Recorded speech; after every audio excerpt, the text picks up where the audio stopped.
మీలాంటి senior dietitian అందులో US లో 15 ఇయర్స్ వర్క్ చేసి వచ్చారు. Hmm. మీరు ఒక ప్రొడక్ట్ తీసుకొచ్చారు డయాగ్రాండ్ అనేది. డయాబెటిస్ పేషెంట్స్ కి ఇది ఎంత వరకు యూస్ అవుతుంది? ఇప్పుడు డయాబెటిస్ వాళ్ళకి ప్రోటీన్ పౌడర్ ఎందుకు అని చూస్తే మనం ఇందాక అనుకున్నట్టు మన డైట్ లో ప్రోటీన్ తగ్గిపోయిందని చెప్పాను కదా. అండ్ అదేమవుతుంది అంటే మనం ఫుడ్ సోర్సెస్ నుంచి ఇనఫ్ తీసుకోలేకపోతున్నాం.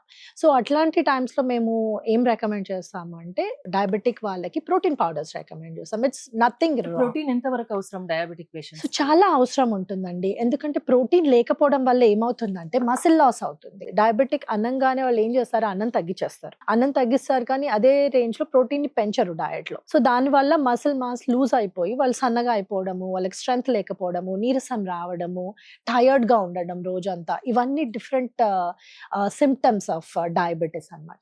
అవన్నీ అడ్రస్ చేయడానికి ఇట్లాంటి protein powders are very helpful అండి. షుగర్ లెవెల్స్ కంట్రోల్ లోకి వస్తాయా ఇది తాగడం వల్ల? డెఫినెట్ గా వస్తాయి. ఎందుకంటే when you're taking enough protein మీకు ఆకలి అంతగా ఉండదు. You won't eat as much as you eat when you are not on a protein supplement.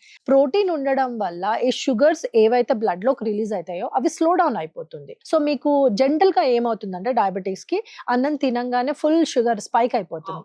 అట్లాంటి స్పైక్స్ దీంతో కనిపించవు, విచ్ మీన్స్ మీ బాడీలో షుగర్ రెగ్యులేషన్ బెటర్ గా అవుతుంది అనమాట.